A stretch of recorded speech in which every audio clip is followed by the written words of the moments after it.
परमात्मा को पाने तथा उसका वास्तविक लाभ प्राप्त करने के लिए पवित्र बाइबल में प्रमाण है कि प्रभु ने मनुष्य को अपना ही स्वरूप बनाया। 6 दिन में सृष्टि रचकर 7वें दिन विश्राम किया। कुरान शरीफ में प्रमाण है कि हजरत मोहम्मद को खुदा स्वयं कह रहे हैं कि मैंने तुम्हें उस परमात्मा की महिमा बताने के लिए भेजा है। वो परमात्मा कबीर है जिसने 6 दिन में सृष्टि रची तथा 7वें दिन तख्त पर जा विराजा।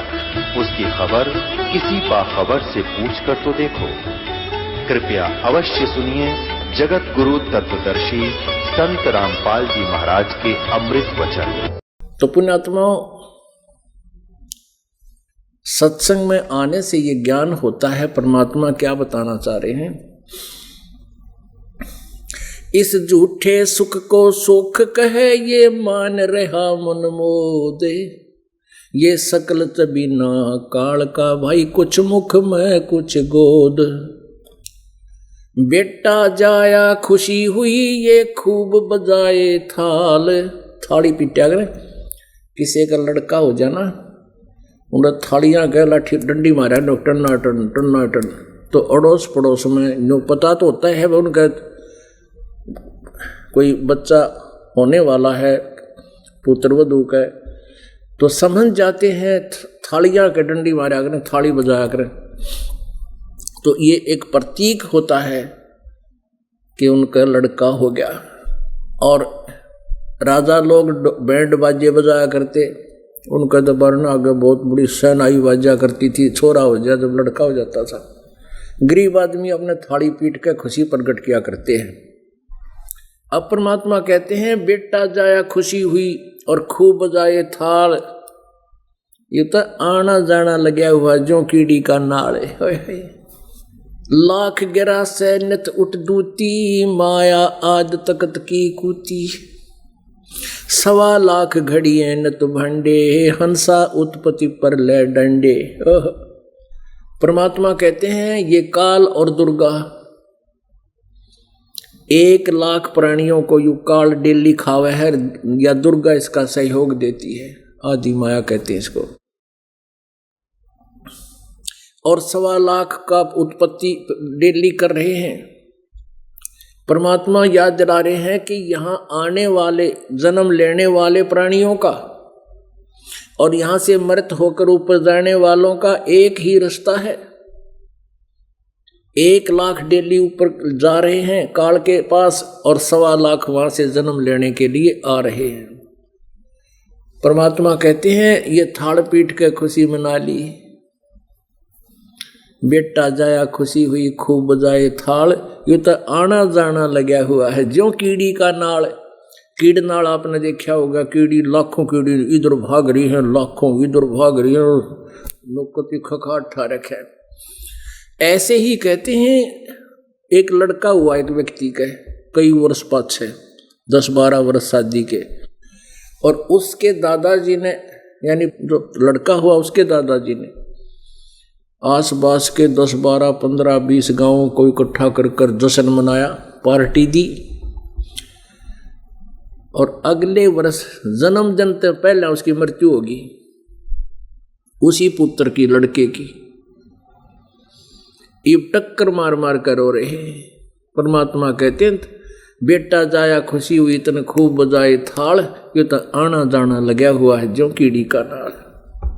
परमात्मा कबीर साहब जी कहते हैं कि क्या मांगो कुछ थिर ना रहा, ये देखत नैन चला जग जाई। 1 लख पूत 1.25 लाख नाती, और उस रावण का आज दीवान बाती है। आप तो इस काल के लोक में जिसका पुत्र नहीं है जगह जगह भटकता है, मेरा एक बेटा हो जा, मेरा एक पुत्र हो जा, किसी तरह हो जा भाई, हो कंड करो के। और परमात्मा कहे तू एक बेटे ते के कला तोड़ देगा।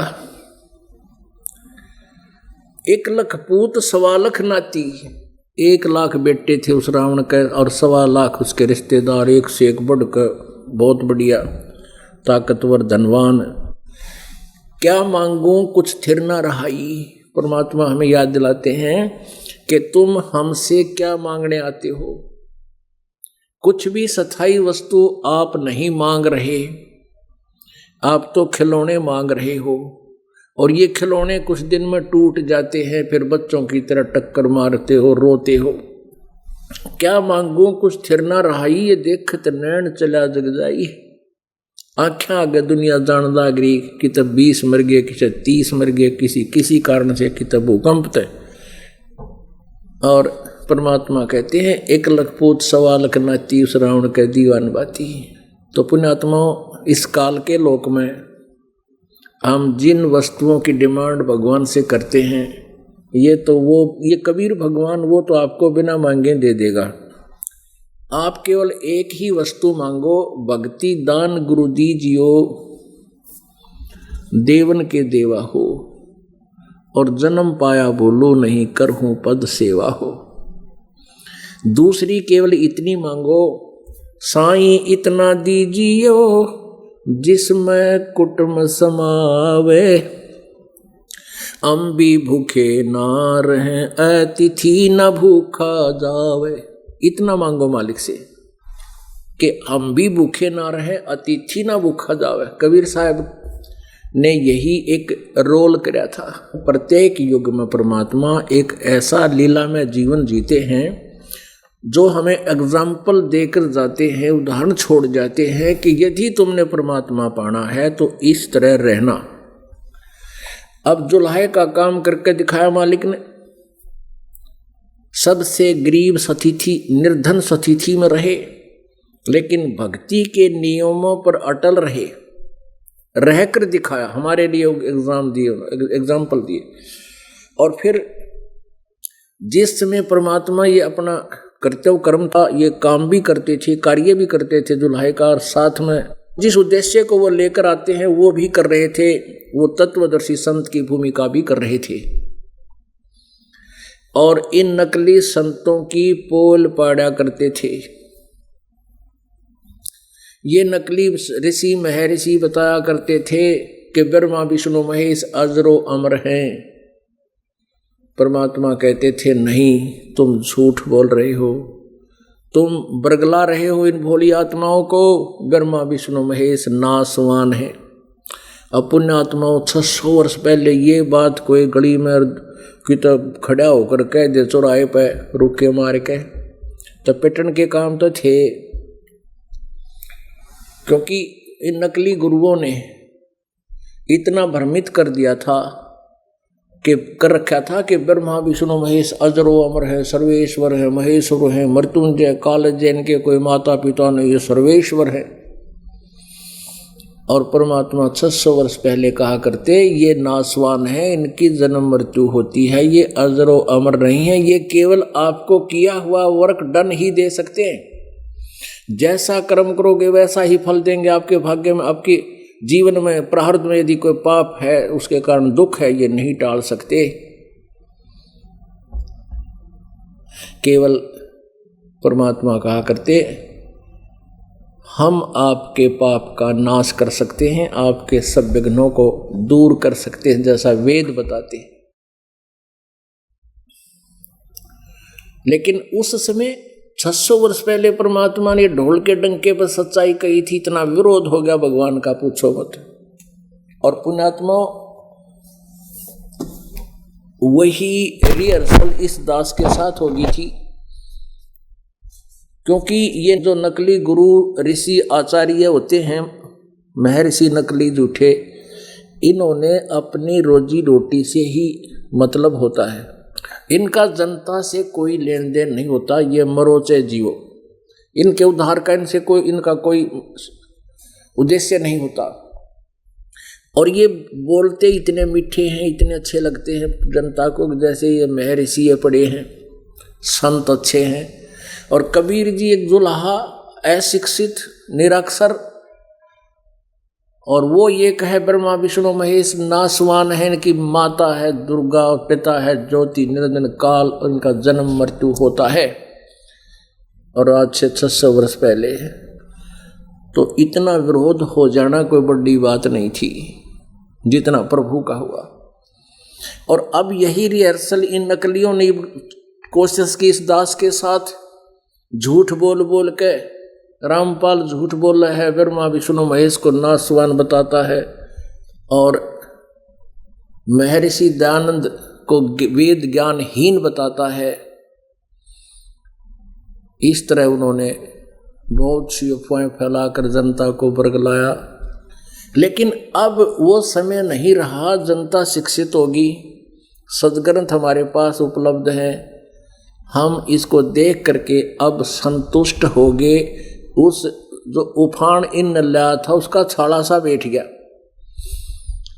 इस आज अब परमात्मा ने ये समय इसलिए चुना था और आज से 600 वर्ष पहले अपनी यथार्थ ज्ञान बताए गए थे, तो आज से 600 वर्ष पहले मालिक ना आते और अपने उस सिंपल उस सच्चिदानंद घन ब्रह्म की वाणी में अगर वो नहीं कुछ ज्ञान बता कर जाते जो आज वेदों और गीता और पुराणों से मिल रहा है, तो हम भगवान को पहचान नहीं सकते थे।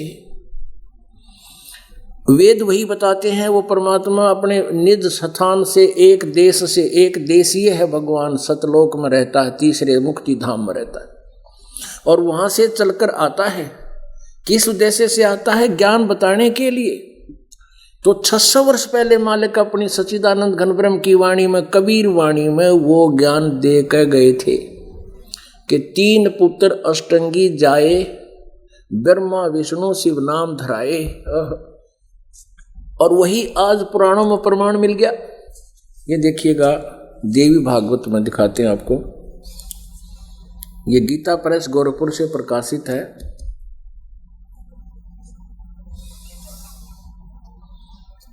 और इसके संपादक कौन है?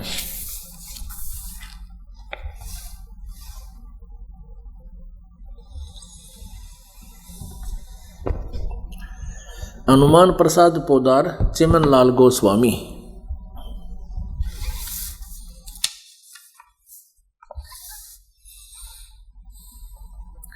प्रकाशक एवं मुद्रक हैं गीता प्रेस गोरखपुर, गोविंद भवन कार्यालय कोलकाता का संस्थान। इनके फैक्स और फोन नंबर इसके 123 पृष्ठ पे है।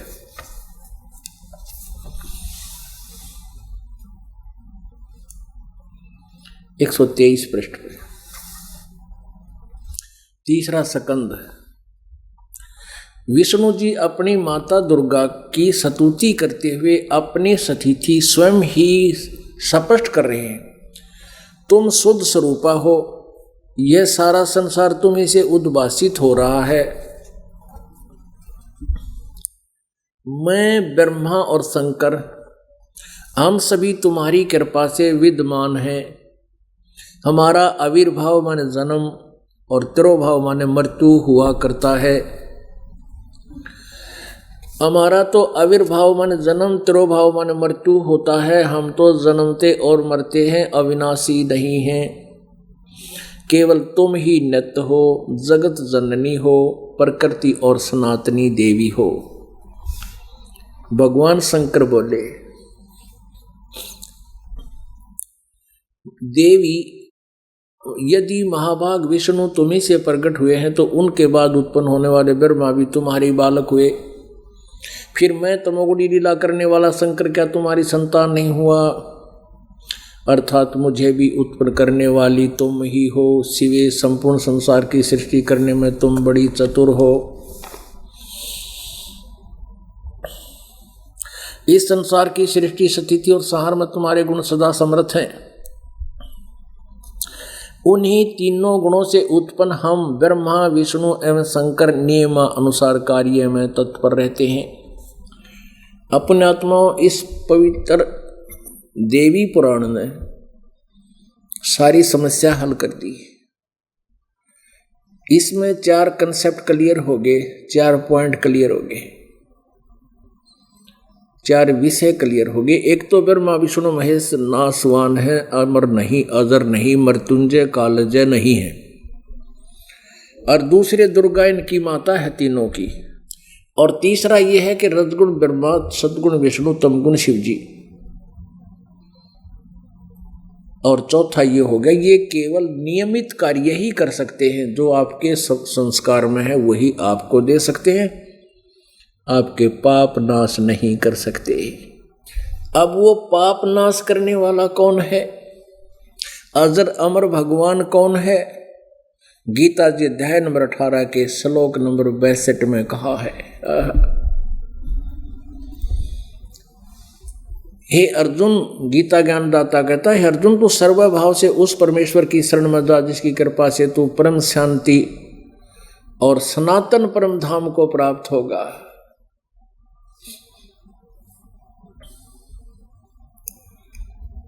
वहां जाने के बाद फिर तेरी जन्म मृत्यु कभी नहीं होगी, अमर लोक को प्राप्त होगा।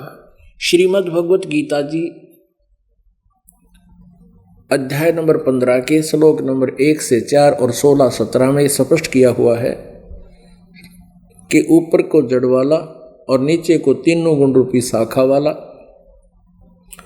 जड़ तो समझो सतपुरुष परम अक्षर ब्रह्म, और तीनों गुण रजगुण ब्रह्मा सतगुण विष्णु तम गुण शिवजी रूपी ये तीनों टहनी शाखा समझो।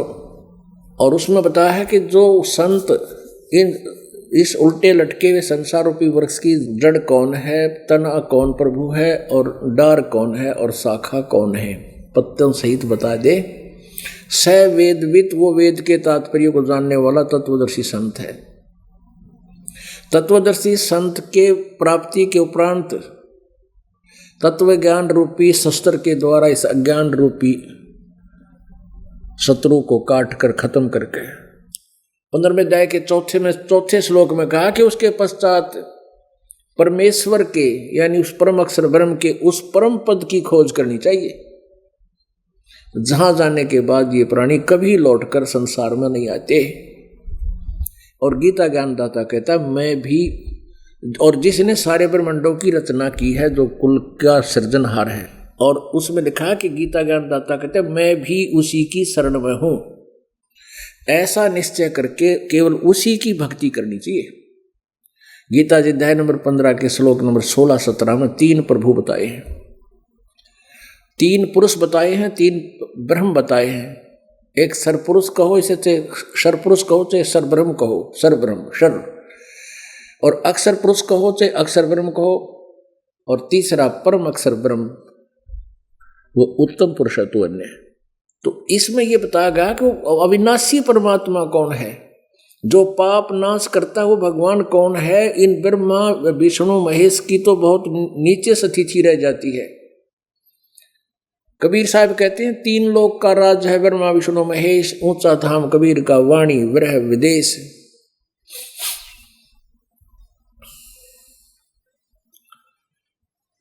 अब गीता जी को आपको दिखाते हैं, श्रीमद् भगवत गीता। देखिएगा श्रीमद् भगवत गीता, ये गीता प्रेस गोरखपुर से प्रकाशित है, जयदयाल गोविंद का इसके अनुवादक है। इसके अध्याय नंबर 15 के श्लोक नंबर 1 से 4 और 16-17 आपको पढ़ कर सुनावांगे। कई सत्संग हो गए गीता पढ़े आपने, ये देखिएगा।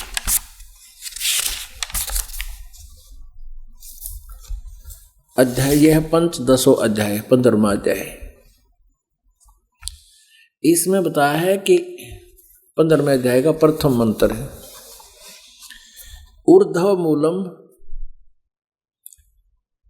मूलम अधः शाखम प्राहु अव्यम छंदासी यस्य प्रणानि य तम वेद स वेदवित्।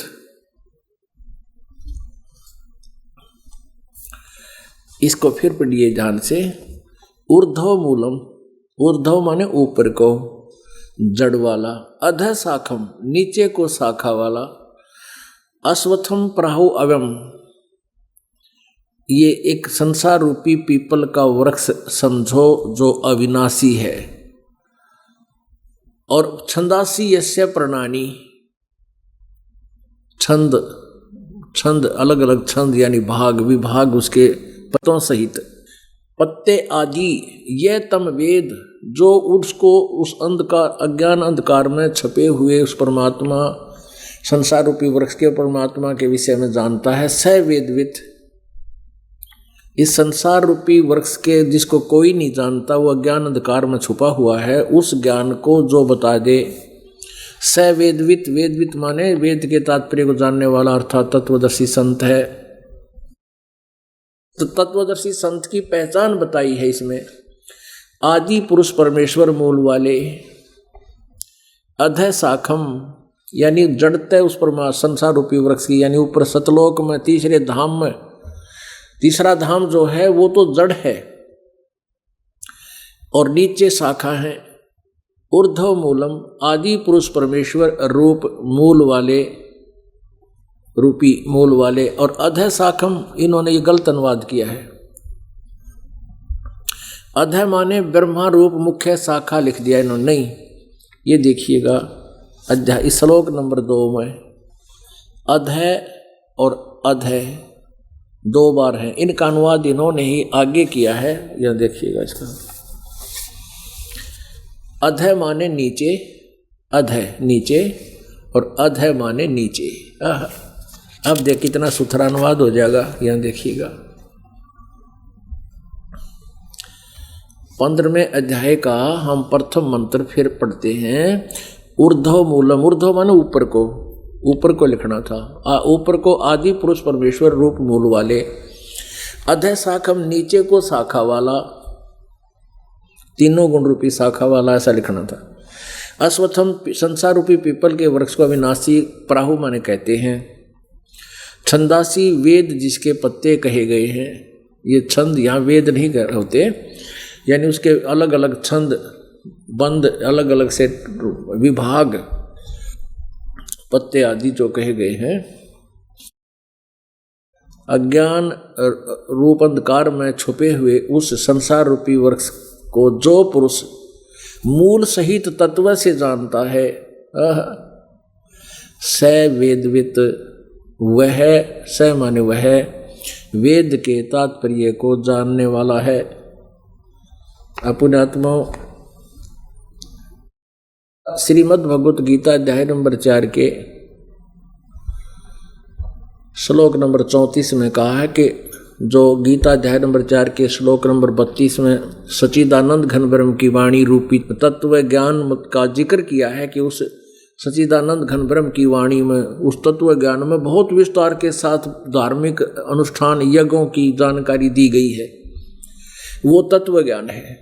चौथे अध्याय के 34वें श्लोक में कहा कि उस तत्व ज्ञान को तो तत्वदर्शी संतों के पास जाकर समझ।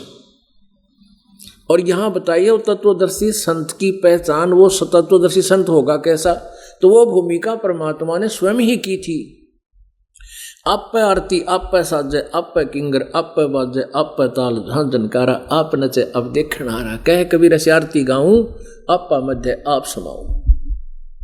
उस परमेश्वर ने, परम अक्षर ब्रह्म कबीर देव जी ने, काशी वाले जुलाहे ने 600 वर्ष पहले कहा था, अक्षर पुरुष एक पेड़ है, निरंजन वा की डार, और तीनों देवा शाखा है, ये पात रूप संसारे। विनात्मा परमात्मा ने कति गज गाड़ रखा है। 600 वर्ष पहले उस परमेश्वर ने ये ज्ञान बताया था अपने सिंपल लैंग्वेज में, सच्चिदानंद घन ब्रह्म की वाणी में, जो आज सभी सदग्रंथ प्रमाणित कर रहे हैं। अक्षर पुरुष एक पेड़ है, निरंजन वा की डार, और तीनों देवा शाखा हैं, ये पात रूप संसार है। ओह, देखिएगा परमात्मा द्वारा दिए गए ज्ञान को इस दास के द्वारा विस्तृत किया गया है। ये देखिएगा, एक संसार रूपी उल्टा लटका हुआ एक पेड़ है। अब देखें, ऊर्ध्व मूलम अधः शाखम, ऊपर को जड़ वाला, और नीचे को तीनों गुण रूपी शाखा वाला। ये उल्टा लटका हुआ संसार रूपी वृक्ष है। और जो संत इसके सभी विभाग पत्तों सहित सब छंद बता देगा, तना जड़ कौन परमात्मा है, तना कौन परमात्मा है, और डार कौन है, और ये शाखा कौन है, पत्ते क्या है, स वेदवित वो तत्वदर्शी संत है। तो ये भूमिका भी परमेश्वर ने स्वयं ही आकर की थी। और बताया था अक्षर पुरुष एक पेड़ है, जो जमीन से बाहर नजर आता है उसको पेड़ बोलते हैं। ये अक्षर पुरुष एक पेड़ है और निरंजन ज्योति निरंजन काल ब्रह्म सरपुरुष उसकी डार और तीनों देवा शाखा है भाई पाते रूप संसार। अब जड़ कौन है? क्योंकि वो खुद थे, इसलिए ये दास बताएगा वो मूल कौन है। आदि पुरुष परमेश्वर परम अक्षर ब्रह्म कबीर देव, यो परम अक्षर ब्रह्म पूर्ण ब्रह्म कबीर देव जी, कबीर परमेश्वर परम अक्षर ब्रह्म, ये जड़ है पूरे संसार रूपी वृक्ष की, जहाँ से इसको आहार मिलता है। और ये तना जो है ये अक्षर पुरुष है, इसको परब्रह्म भी बोलते हैं। और ये डार सरपुरुष है। ये अक्षर पुरुष तो एक पेड़ है, यानी जमीन से बाहर जो दिखाई देता है उसको वृक्ष बोलते हैं, पेड़। तो तना तो वो समझो अक्षर पुरुष है। और निरंजन युग काल सर पुरुष, इसको ब्रह्म भी बोलते हैं, अक्षर ब्रह्म भी बोलते हैं, काल रूपी ब्रह्म भी बोलते हैं। ये तो इसकी शाखा है। और ये तीनों देवा रजगुण ब्रह्मा सतगुण विष्णु तमगुण शिव जी, ये तीनों देवा शाखा हैं और पात रूप संसार। अपने आत्मा परमात्मा ने बताया कि अक्षर पुरुष एक पेड़, खुद ही बताया है अक्षर पुरुष एक पेड़ है, निरंजन वा की डार और तीनों देवा शाखा हैं, ये पात रूप संसार। अब ये तीनों भगवान सरपुरुष अक्षर पुरुष, और सरब्रह्म कहो चाहे सरपुरुष कहो, और अक्षर ब्रह्म कहो चाहे अक्षर पुरुष कहो, परम अक्षर ब्रह्म कहो चाहे परम अक्षर पुरुष कहो, पुरुष माने परमात्मा। अब श्रीमद् भगवत गीता अध्याय नंबर 15 का श्लोक 16 और 17 इन तीनों कंसेप्टों को क्लियर करेगा। कंसेप्ट्स को देखिएगा। यही श्रीमद् भगवत गीता और ये 15वां अध्याय हम पढ़ रहे हैं। हम प्रथम मंत्र को अभी आपको स्पष्ट कर रहे हैं आपके समक्ष। ऊर्ध्व मूलम अधः शाकम अश्वत्थम प्राहु अवय।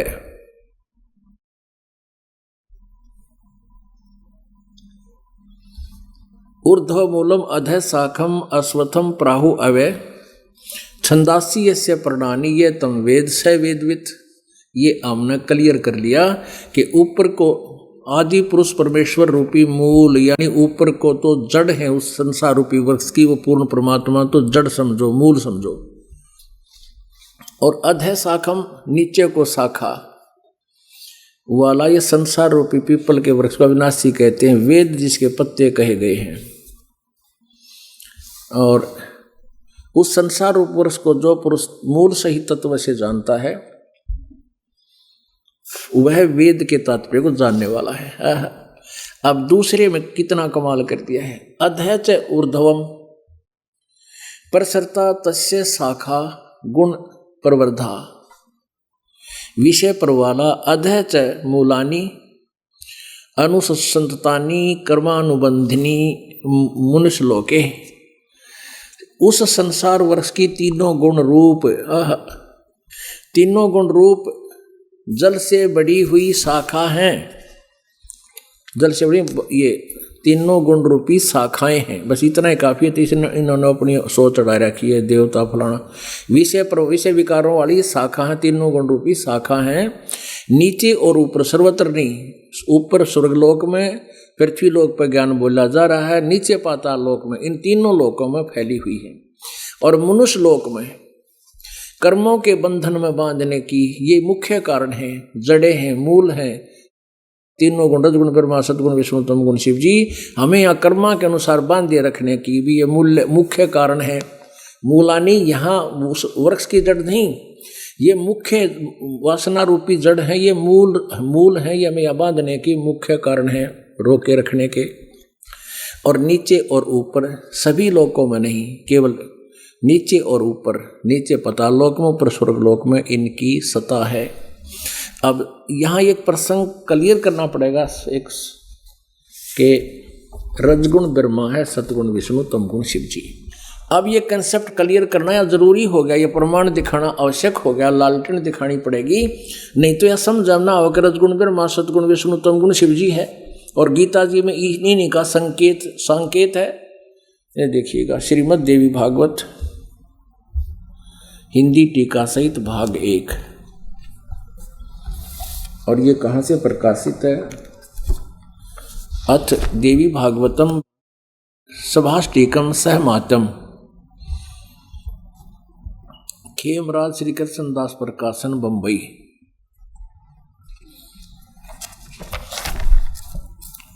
इसके तीसरे स्कंद में अथ श्रीमद् देवी भागवते भाषा टीका युक्ते तृतीय स्कंद है प्रारंभते, और इसके 11 पृष्ठ पर तीसरे स्कंद में 11 पृष्ठ पर तीसरे 5वां अध्याय तृतीय स्कंद भाषा टीका। अब यहाँ 8वें श्लोक को हम पढ़ते हैं, 7वां यहाँ समाप्त हुआ। भगवान शंकर अपनी माता दुर्गा से कह रहे, हे माता, यदि हमारे ऊपर सदा आप दया युक्त हो तो हमको तमोगुण में किस प्रकार प्रदान किया है, और ब्रह्मा रजोगुण और हरि सतोगुण क्यों युक्त किए हैं, क्यों युक्त किए हैं। अब इनको देखिएगा, इनकी संस्कृत और पढ़ते हैं। अब ये 7वां समाप्त हुआ, 8वां शुरू होता है। यदि दया धर्मना न सदाम्बिके कथम अहम विहिता च, शंकर भगवान कह रहे हैं कि यदि आप दयालु हैं, दयावान हैं, तो हम मुझको किस प्रकार, कथम अहम विहिता च, किस प्रकार मैं बना दिया, तमोगुण है, मुझे तमोगुण क्यों रच दिया, क्यों उत्पन्न कर दिया, और कमल से उत्पन्न होने वाले ब्रह्मा को रजोगुण संभव, रजोगुण क्यों उत्पन्न कर दिया, और सुवित क्यों सतोगुण हरि, विष्णु को आपने सतोगुण क्यों बना दिया, क्यों पैदा कर दिया। इति सिद्धम रजगुण ब्रह्मा सतगुण विष्णु तमगुण शिव जी।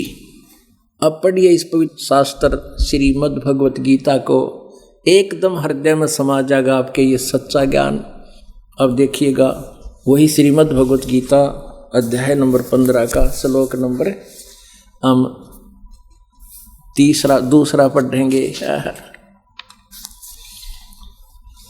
15वें अध्याय का ये दूसरा, ये तो आएगा जो उसको जानता है वो तत्वदर्शी संत है। दूसरे में कहा है कि उस संसार वृक्ष की तीनों गुण रूप रजगुण ब्रह्मा सतगुण विष्णु तमगुण शिव जी, ये जल से बड़ी नहीं हुई, ये गुणों से गुण रूपी विषय पर वाला शाखा, ये भी साथ पढ़ लो, विषय पर वाला शाखा, ये विषय वास भोगों की शाखाएं हैं, बस इतना ही काफ़ी है। ये इन्होंने तो और कुछ बना दिया। ये ऊपर और नीचे फैली हुई हैं। मनुष्य लोक में कर्मों के अनुसार बंधन में बांधने वाली भी ये मुख्य कारण है, मूलानी मूल हैं, जड़ हैं, मुख्य कारण हैं, और ऊपर नीचे व्याप्त हैं। अब तीसरे में कहा है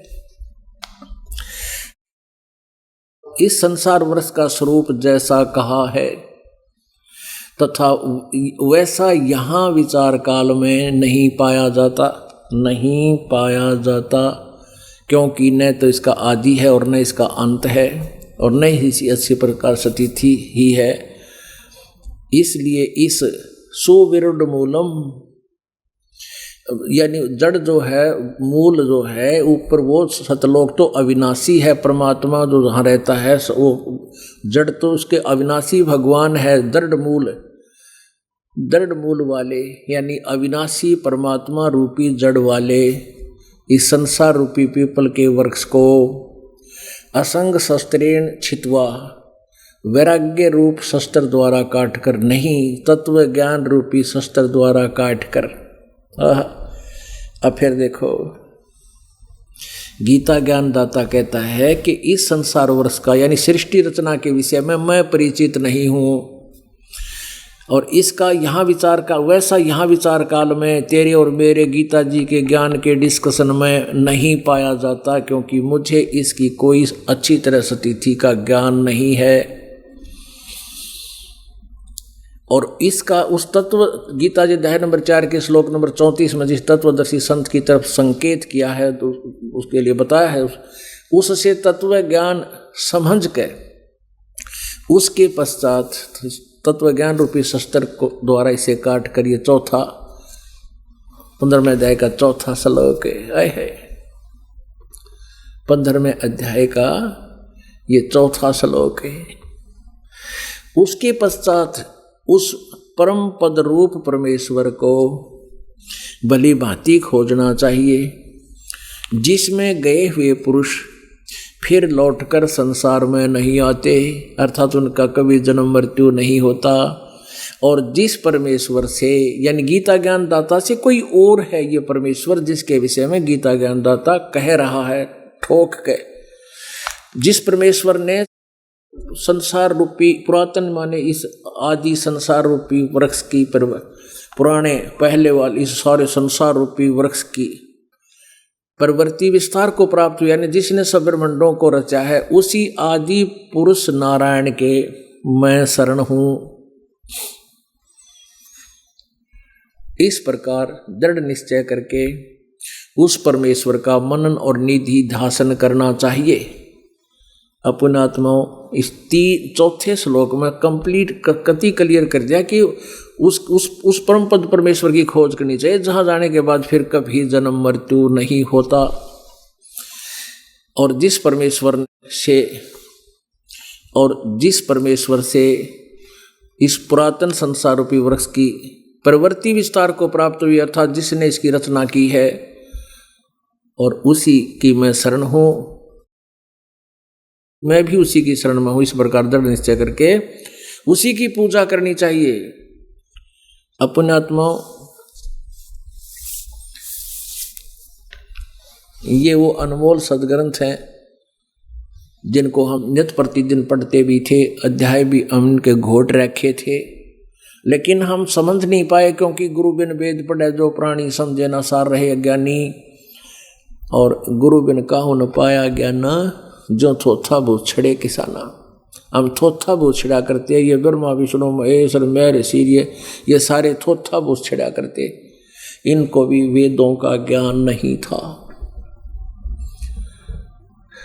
पुण्यात्मा एक शब्द जो बोला जाता है ये इतना कड़वा सत्य है, यदि इसका कंसेप्ट क्लियर ना हो कि ब्रह्मा विष्णु महेश को भी वेद ज्ञान नहीं था, तो ये बात समाज के गले उतरे नहीं। और जब प्रमाण दिखा दिए जाते हैं, बुद्धिमान समाज तुरंत स्वीकार करके आज यहाँ अपना कल्याण करवाने आ रहा है। अपनात्माओं दास को जो मेहनत करनी पड़ रही है, इसका फल मालिक अवश्य देगा। इस दास का उद्देश्य यही है कि पूरा विश्व तत्व ज्ञान से परिचित हो, अपने भगवान को पहचाने, अपने पिता मूल मालिक को पहचान ले, फिर इसको कोई दुख नहीं रहेगा संसार में यदि ये नियमों में रहेगा। तो परमात्मा कहते हैं जब तक अंसा हमरी आना और काल लगे नहीं तेरा बाणा।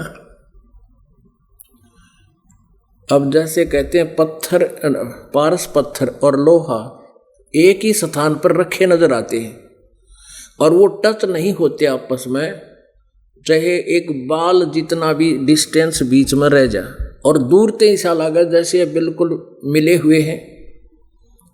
तो लोहा सोना नहीं बन सकता उस पारस पत्थर से जब तक उसके बिल्कुल टच नहीं हो जाएगा। अब साथ रखा हुआ, बिल्कुल निकट रखा हुआ, बाल से भी कम डिस्टेंस भी अगर बीच में है तो भी नहीं होगा। तो ऐसे ही है, जो भक्त भी दिखाई देते हैं, भक्ति भी कर रहे हैं, नु दिखा बड़े अग्रसर भक्त हैं, और उनको परमात्मा उनमें परिवर्तन नहीं ला सकता जब तक वो हृदय से परमात्मा लोग दिखावा नहीं चाहता, अंदर से प्यार लगाव मालिक में चाहता है, तब उसका परिवर्तन होता है, उसकी रक्षा भी होती है।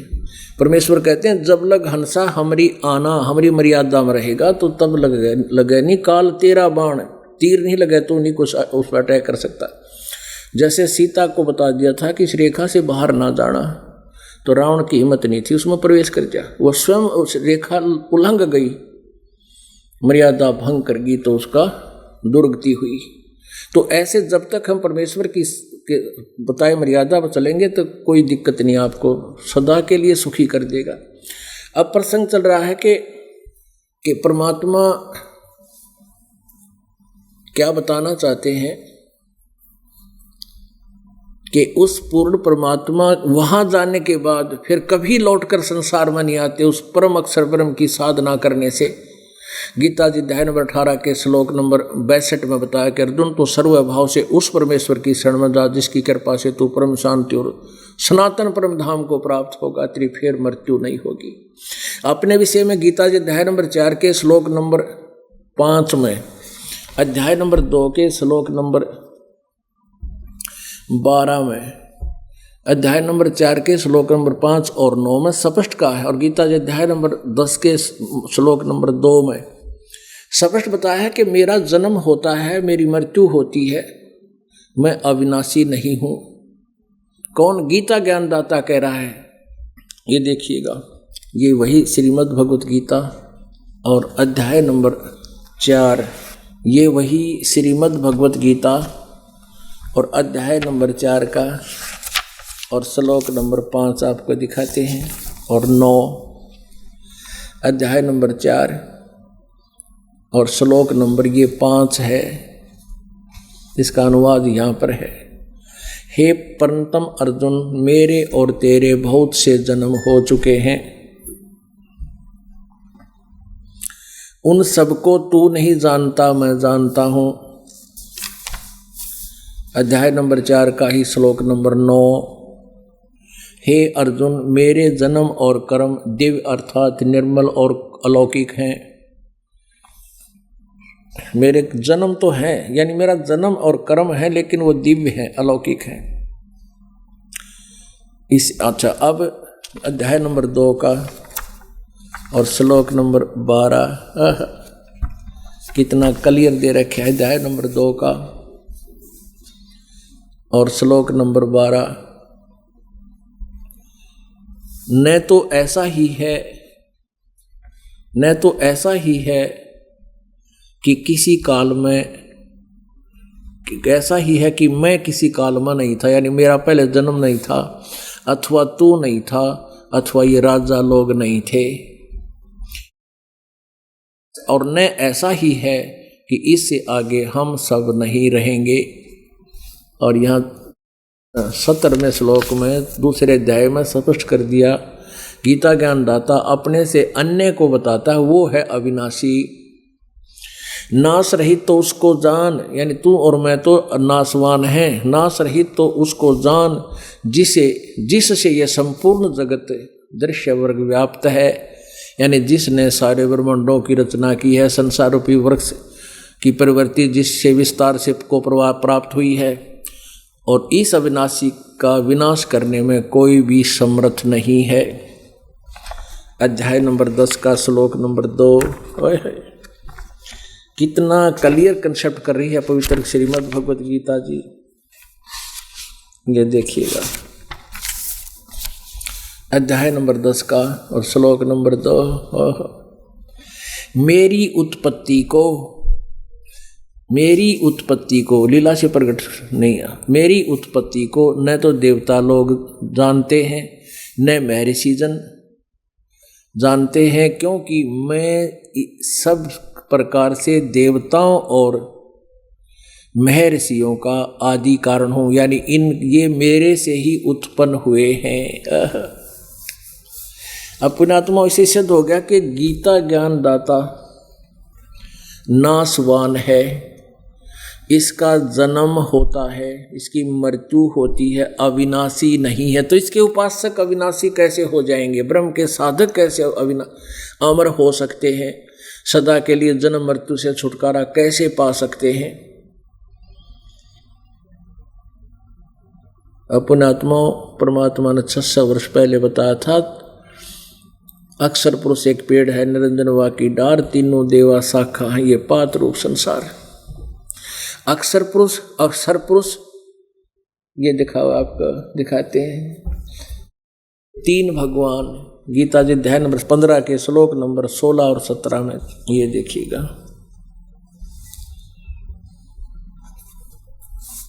अब 15 में के 16 और 17 में ये देखो यहाँ पर, अध्याय नंबर 15 का श्लोक नंबर 16 यहाँ पर है। द्वौ इमौ पुरुषौ लोके क्षरे च अक्षरे एवं च क्षरे सर्वभूतानि कटुस्थ अक्षरे उच्यते। द्वौ इमौ पुरुषौ लोके क्षरे च अक्षरः एवं च सर हम इसको क्षर बोल देते हैं अपनी संत लैंग्वेज में। अक्षर क्षर क्षर सर्वाणी भूतानि कटुस्थ अक्षर उच्यते। दिवौ इमौ पुरुषौ लोके क्षर च अक्षर एव च क्षर सर्वाणी भूतानि कटुस्थ अक्षर उच्यते। इसका अर्थ है कि इस पृथ्वी वाले लोक में सर्पुरुष, ये पुरुषौ दो माने 2, सर्पुरुष और अक्षर पुरुष ये 2 प्रभु हैं। और इनके लोकों में सभी जीव स्थूल शरीर तो नाशवान है, सभी प्राणियों के, इनका भी और इनके प्राणी, इनके अंतर्गत जितने प्राणी हैं, और जीवात्मा किसी की मरती नहीं। यहाँ देखना इस संसार, इन्हीं का अनुवाद, इस संसार में नाशवान और अविनाशी भी ये 2 प्रकार के पुरुष माने प्रभु हैं। ये है। और संपूर्ण प्राणियों के शरीर नाशवान है, जीवात्मा अविनाशी कहा जाता है। ये तो अविनाशी कहा जाता है जीवात्मा। आगे देखो 17वें में, उत्तम पुरुष है तू अन्य, वो श्रेष्ठ भगवान सही परम अक्षर ब्रह्म, तो वो परम अक्षर पुरुष तो इन दोनों से कोई और ही है। परमात्मा इति उदाहरते, जिसको भगवान कहा जाता है, परमात्मा कहा जाता है।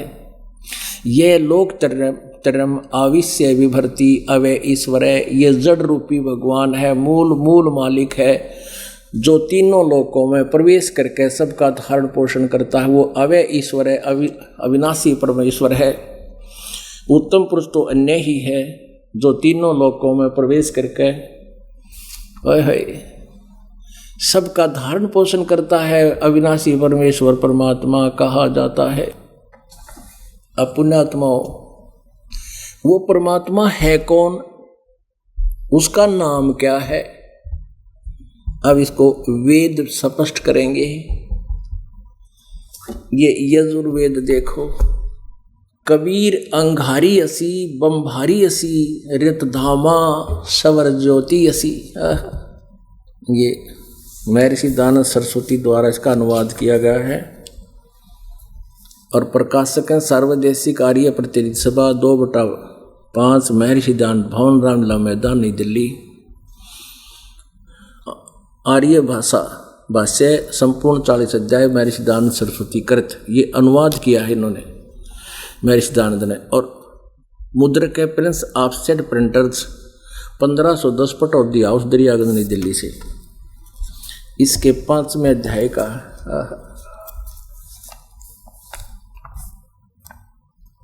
5वें अध्याय में बहुत ही कंसेप्ट क्लियर करे गए, बहुत बड़े।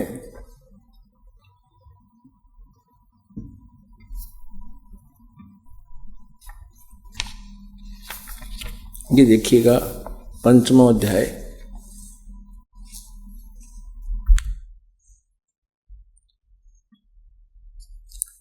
और यजुर्वेद भाषा भाष्य, ये 32वां श्लोक है। इसमें स्पष्ट लिखा है उसी गसी कबीर अंगारी असी, अग माने पाप, अरि माने शत्रु, कबीर माने कबीर। हम इसको कबीर बोल देते हैं, इसमें कबीर लिखा स्पष्ट। उसी गसी कबीर अंगारी असी बम्भारी अवैसुर असी, दुवसवान सुधन्य, सुधन्यो असी, और यहाँ बम भारी असी, हम यही लेंगे।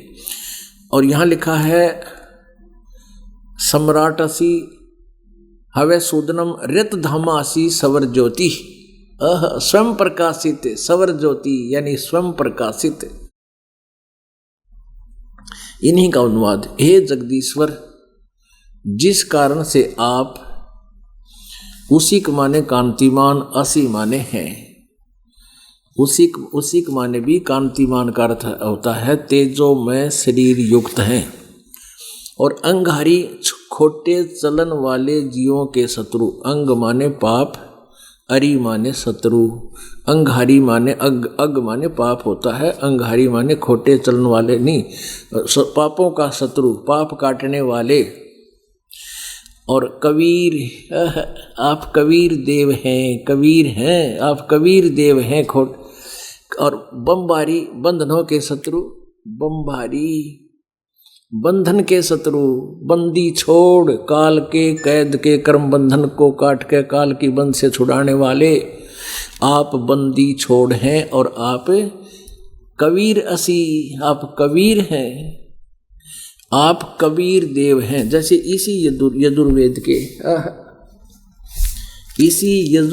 के 36वें अध्याय का ये देखिएगा, 36वें अध्याय का प्रथम मंत्र है, और इसमें स्पष्ट लिखा है रचम वाचम परपथे मनो यजु परपथे। और स्वामी जी ने खुद अनुवाद किया है इसका, यहाँ देखिए,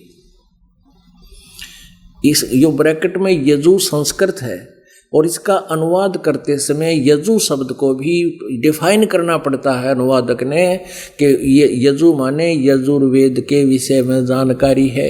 यदि इसको यजु का अर्थ कर दे यहाँ पर कोई यज्ञ स्तुतियाँ, तो यजुर्वेद का को कैसे पहचानेंगे, कैसे पाएंगे, उसकी जानकारी कैसे प्राप्त होगी। तो इसी प्रकार जहाँ कवि लिखा है वहाँ कबीर देव, प्रसंगवश वहाँ कबीर देव लिखना पड़ेगा। नहीं, कवि का अर्थ सर्वज्ञ मेधावी नहीं होता, काव्यकार तो हो सकता है, वो मान लेंगे। इसके अतिरिक्त वेदों में ये अनुवाद किया वो गलत किया है, वहाँ कबीर देव हो। देखिए अब ये 5वें अध्याय का 32वां श्लोक है। कबीर यहाँ स्पष्ट लिखा, हम कबीर कहते हैं इसको, कबीर।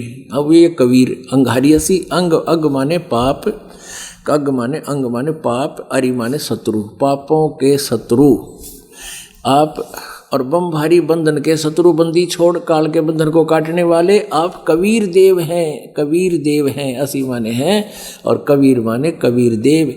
कान पर नहीं करना चाहिए इसका, कवि का अर्थ या तो काव्यकार हो या फिर कबीर देव ही है, कबीर देव हैं। और आप ये देखना इन्हीं के द्वारा, क्योंकि दास के किए हुए को तो अडंगा डाल देंगे, रामपाल ने संस्कृत ना थी, इन संस्कृत वाले थे, हम ढूंढ लेंगे भगवान को। यथार्थ रित धामा, सत धाम युक्त हैं ये भगवान। रित धामा, रित माने सत्य और धाम माने लोक, हम सतलोक कहते हैं उसको, सतधाम युक्त हैं आप सतलोक में रहते हो, सतलोक वाले हो। और सवर ज्योति स्वयं प्रकाशित हो, स्वयं सवर ज्योति, इसने देख के लिख दिया अंतरिक्ष को प्रकाश करने वाले। सवर ज्योति बालक ने पूछ ले, स्वयं प्रकाशित, स्वयं भू, स्वयं प्रगट, जो किसी से जिसका जन्म ना हो लेकिन वो प्रगट है, साकार हो। अब पुण्यात्माओं और प्रमाणित करते हैं। अब एक तो ये नाम हो गया कबीर, वो कबीर देव है जो पाप काटता है, वो कबीर देव है जो अविनाशी है और सतलोक से चलकर आता है और जो ज्ञान बताता है। जैसा कि आप, क्योंकि पुण्यात्माओं ये एक ऐसा, ये एक सिलेबस है, ये समझो ये एक पूरा कोर्स है रोग काटने का। ये सारी टैबलेट्स, दवाई जैसे ना चाहते हुए जिसको पता लग जाता है तो भयंकर बीमार है, तो दवाइयों में कोई टेस्ट नहीं होता और वो समय पर खानी पड़ती है, उसको अरुचि नहीं होती, वो जब फाकी मार जाता है। और अवश्य मारता है, आनाकानी नहीं करता, क्योंकि उसको जान दिखाई देती है, जीवन दिखाई देता अपना। तो पुण्यात्मा ऐसे ही अब आपको क्या बताया जा रहा है कि वो पाप काटने वाला परमात्मा कौन है, ये देखिएगा। ऋग्वेद मंडल नंबर 9 सूक्त नंबर आपको दिखाते हैं। ये है प्रकाशक हैं सार्वदेशिक कार्य प्रतिनिधि सभा, महर्षि दानंद भवन, रामलीला मैदान, नई दिल्ली। महर्षि दानंद सरस्वती कृत ये अनुवाद बताया है इन्होंने, ये बाद में बताओगे इनकी कितनी जालसाजी है। मुद्रक है Prince offset printers, 1510 Pataudi house, Daryaganj, नई दिल्ली। फोन नंबर और फैक्स नंबर ये है। अब देखिएगा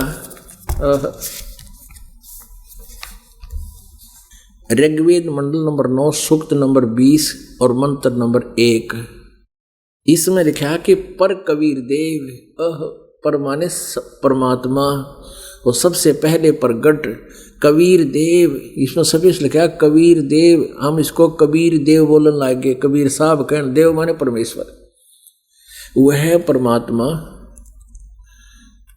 कवि का अर्थ लिख दिया मेधावी है, या समझ गया वो कबीर देव है, वो कबीर साहब है, यहाँ लिखना था कबीर परमेश्वर है, सबका रक्षक है, विद्वानों की तृप्ति के लिए वो ज्ञान देता है, सहनशील है, संपूर्ण दुष्टों को संग्राम में तिरस्कृत करने वाला है, यानी ज्ञान रूपी इस संग्राम में सबको प्रस्त कर देता है, तिरस्कृत कर देता है। आगे देखना ऋग्वेद मंडल नंबर 9 सूक्त नंबर 86 में 26 मंत्र में, यज्ञ करने वाले यजमानों के लिए, यज्ञ माने धार्मिक अनुष्ठान, साधना करने वाले यजमान माने भक्तों के लिए परमात्मा सब रास्तों को सुगम करता हुआ उनके विघ्नों को मर्दन करता है, उनके सब विघ्न काट देता है, कर्म प्रारब्ध में जो पाप आते हैं उनका नाश कर देता है, और उनको पवित्र करता हुआ अपने रूप को, वो साकार परमात्मा है, अपने रूप को सरल करता हुआ, यानी हल्के तेज पुंज का बना करके वह कांति में परमात्मा, या फिर लिखना चाहिए कबीर देव, वो कबीर साहब विद्युत के समान क्रीड़ा करता हुआ, जैसे बिजली चमक के एकदम नीचे आ जाती है, ऐसे शीघ्र गति से आता है, और वर्णीय पुरुष को, श्रेष्ठ व्यक्ति को, अच्छी आत्मा को प्राप्त होता है। 26 में 27 में क्या कहा है,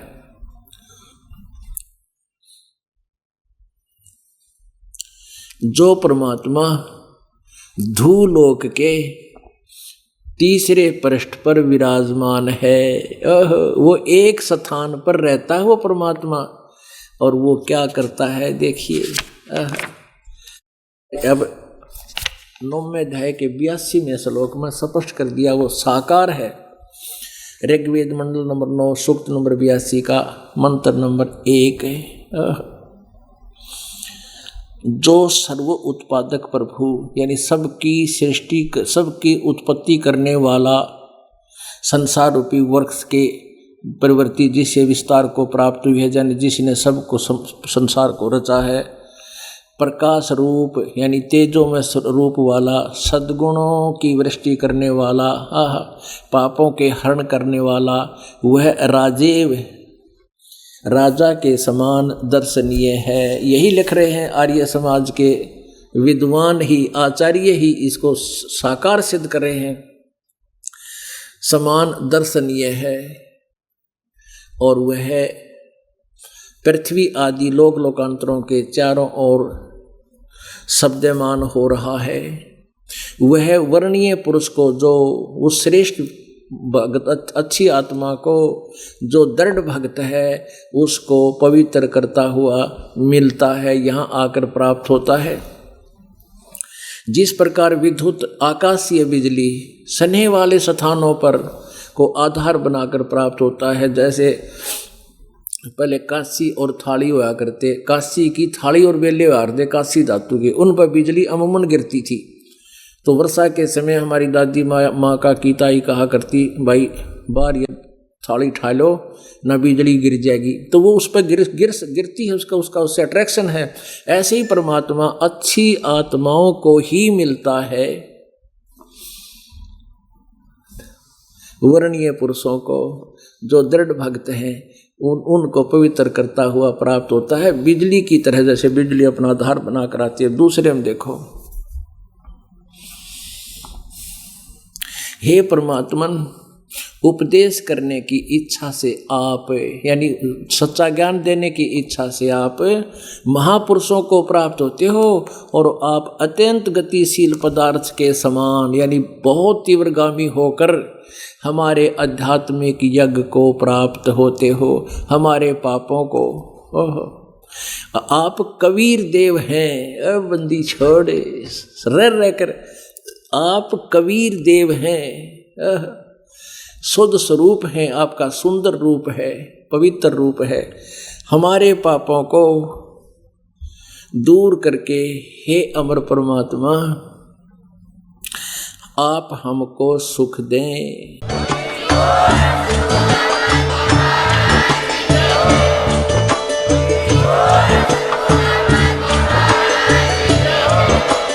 आप सुन रहे थे जगत गुरु तत्वदर्शी संत रामपाल जी महाराज जी के मंगल प्रवचन। अधिक जानकारी के लिए विजिट कीजिए हमारी वेबसाइट www.jagatgururampalji.org। संत रामपाल जी महाराज जी के शुभ आशीर्वाद से पूरे विश्व भर में 500 से भी ज्यादा नाम दीक्षा केंद्र हैं, जिन पर संत रामपाल जी महाराज जी द्वारा ऑनलाइन निःशुल्क नाम दीक्षा दी जा रही है। अपने नजदीकी नाम दीक्षा केंद्र का पता करने के लिए संपर्क करें 8222880541।